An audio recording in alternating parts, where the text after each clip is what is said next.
بسم اللہ الرحمن الرحیم۔ شروع اللہ کے نام سے جو بڑا مہربان نہایت رحم کرنے والا ہے۔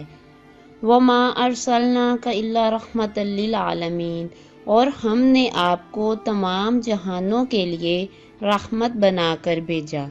السلام علیکم اسلامک اردو پوائنٹ کے ناظرین، ہم آپ کو اپنے چینل میں خوش آمدید کہتے ہیں۔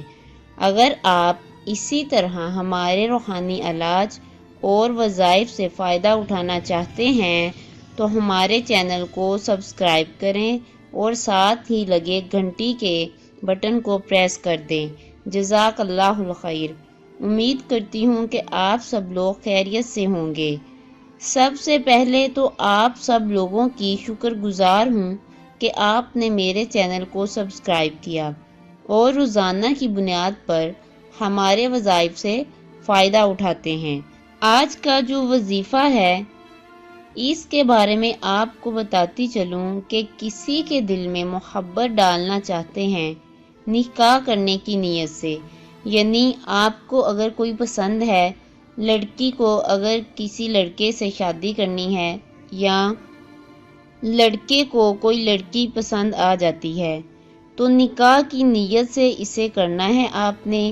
یہ نہیں کہ ٹائم پاس کے لیے کہ کر لیتے ہیں ٹائم پاس ہو جائے، تو یہ غلط بات ہے۔ یہ وظیفہ ناجائز کام کے لیے نہیں ہے۔ اس بات کو اچھی طرح ذہن نشین کر لیں کہ ناجائز کاموں کے لیے وظائف نہیں ہوتے۔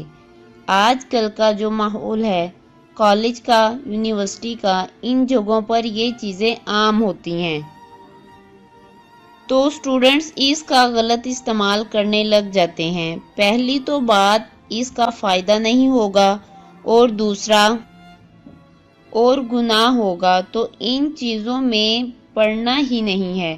اگر آپ کو کوئی پسند آ جاتا ہے اور وہ بھی آپ سے راضی ہو، اگر گھر والے راضی نہیں ہیں، یعنی کسی لڑکے نے کسی لڑکی سے نکاح کرنا ہے یا کسی لڑکی نے کسی لڑکے سے نکاح کرنا ہے، تو اس مسئلہ کے لیے آپ یہ وظیفہ کر سکتے ہیں۔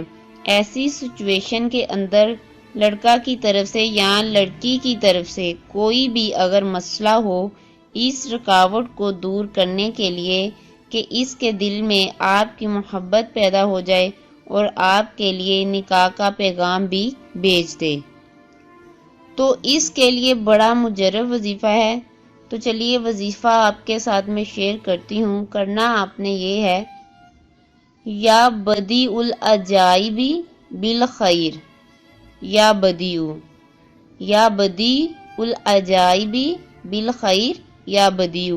یہ آپ نے عشاء کی نماز کے بعد 1200 مرتبہ پڑھنا ہے اور اول آخر 12 مرتبہ درود شریف پڑھنا ہے۔ یہ آپ نے 36 دن کی نیت سے کرنا ہے اور اللہ تبارک و تعالی سے دعا کرنی ہے۔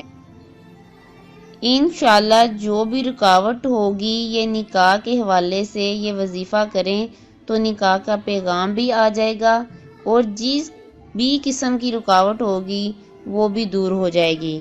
اور اگر لڑکی کی طرف سے رکاوٹ ہے تو لڑکا کرے، اور اگر لڑکے کی طرف سے رکاوٹ ہے تو لڑکی کرے۔ یہ وظیفہ جو ہے وہ جائز مقصد کے لیے کرنا ہے، ناجائز کاموں کے لیے نہیں کرنا۔ امید کرتی ہوں کہ آپ کو ویڈیو اچھی لگی ہوگی۔ میرے چینل کو سبسکرائب کریں، لائک کریں اور دوست احباب کے ساتھ شیئر کریں۔ اللہ حافظ۔